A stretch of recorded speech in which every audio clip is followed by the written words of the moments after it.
નમસ્કાર આંગણવાડી કર્મચારી બહેનો, સ્વાગત છે તમારું આપણી આ યુટ્યુબ ચેનલમાં જેનું નામ છે ગુજરાતી જીકેની જમાવટ। તો આજના આંગણવાડી સમાચારમાં આપણે જાણીશું રાજ્ય સરકારના 53,000 આંગણવાડી કેન્દ્રોમાં જે હવે બાળકોની નોંધણી છે તે AI એટલે કે આર્ટિફિશિયલ ઇન્ટેલિજન્સના આધારે કરવામાં આવી રહી છે, જેમાં ખૂબ જ ઓછી સંખ્યામાં બાળકો નોંધાયા છે, જેને લઈ મહિલા અને બાળ વિકાસ વિભાગ તેમજ આંગણવાડી કેન્દ્રોમાં કામ કરતા જે કર્મચારીઓ છે તેઓ મૂંઝવણમાં મુકાયા છે। જાણીશું વિડીયોમાં વિગતવાર કે સરકારની શું હતું AI આધારિત જે કહી શકાય બાળકોની નોંધણીનો કાર્યક્રમ અને તેનાથી શું ફરક પડ્યો છે તેને લઈ અને વિડીયોમાં આપણે વિગતવાર ચર્ચા કરીશું આંગણવાડી કર્મચારી બહેનો। તો વિડીયોના અંત સુધી બન્યા રહો। જો ચેનલમાં તમે નવા સબસ્ક્રાઈબર હોય તો ચેનલને સબસ્ક્રાઈબ કરવાનું ભૂલશો નહીં। તો આંગણવાડીમાં બાળકોની નોંધણી હવે AI આધારિત કરવામાં આવી રહી છે। 78 લાખની અપેક્ષા સામે 40 લાખ જ જે છે તે બાળકો નોંધાયા છે। વાત કરીશું અમદાવાદમાં તો રાજ્યની 53,000 આંગણવાડી કેન્દ્રોમાં લગભગ 78 લાખ બાળકોની નોંધણીની અપેક્ષા સામે માત્ર 40 લાખ બાળકની નોંધણી થઈ હોવાનું ધ્યાનમાં આવતા ગુજરાત સરકારે આંગણવાડીમાં નોંધણી ઝુંબેશને વધુ તેજ બનાવી છે। દરેક પાત્ર બાળકની નોંધણી થાય તેની તકેદારી રાખવાની સૂચના આરોગ્ય વિભાગને આપવામાં આવી હોવાનું સૂત્રોએ તેમને જણાવ્યું હતું। 3 થી લઈ અને 6 વર્ષના બાળકને પ્રી પ્રાઇમરી એજ્યુકેશન અને મફત ભોજન આંગણવાડીમાં પૂરું પાડવામાં આવે છે। બાળકોની નોંધણી થાય અને તેના પર વિશેષ ધ્યાન રાખી શકાય તે માટે આર્ટિફિશિયલ ઇન્ટેલિજન્સ એટલે કે AI આધારિત એપ બનાવવામાં આવી છે, જે દ્વારા ગાંધીનગરના અધિકારીઓ એકચ્યુઅલ ટાઈમ અને રજિસ્ટ્રેશન પર નજર રાખી શકે। આમ કર્યા બાદ છેલ્લા અઠવાડિયામાં જ આ કેન્દ્રોમાં 40 લાખથી વધુ બાળકો જોડાયા, જેનું ભારણ એક અધિકારીએ જણાવ્યું હતું।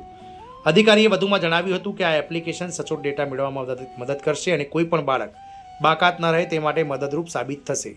ગયા અઠવાડિયે આરોગ્ય વિભાગની સમીક્ષા બેઠકમાં અધિકારીઓ સામે અમુક ચોંકાવનારી વિગતો સામે આવી હતી। ઘણા વિસ્તારોમાં માતા પિતા તેમના બાળકો સાથે આવે છે ત્યારે આંગણવાડીઓને તાળું લાગેલું રહે છે, જ્યારે ઘણા આદિવાસી વિસ્તારોમાં પરિવારોને ભાગ્યે જ ખબર હોય છે કે આવા કેન્દ્રો અસ્તિત્વમાં છે। મોટે ભાગે ગરીબ અને મજૂર વર્ગના બાળકો આવતા હોવાથી તેમના માતા પિતા કામ પર બહાર આવે છે અને બાળકોનું આંગણવાડીમાં કોઈ ધ્યાન રાખનારું હોતું નથી। આથી બાળકો કુપોષિત હોવાનું પણ ધ્યાનમાં આવ્યું છે। અધિકારીએ જણાવ્યું હતું કે ગુજરાતમાં વાર્ષિક 16 લાખથી વધુ બાળકના જન્મ થાય છે અને એક અંદાજ મુજબ 78 લાખથી વધુ બાળકો આંગણવાડીઓમાં હાજરી આપતા હોવા જોઈએ। આ છતાં હાલમાં ફક્ત 40 લાખ બાળકો જ જે છે તે આંગણવાડી કેન્દ્રો પર ચોપડે નોંધાયેલા છે, જેમાંથી પણ અનેક કલ્યાણકારી યોજનાઓ હોવા છતાં 5 વર્ષથી ઓછી ઉંમરના લગભગ 40% બાળકો ઓછા વજનવાળા અથવા નબળા રહે છે।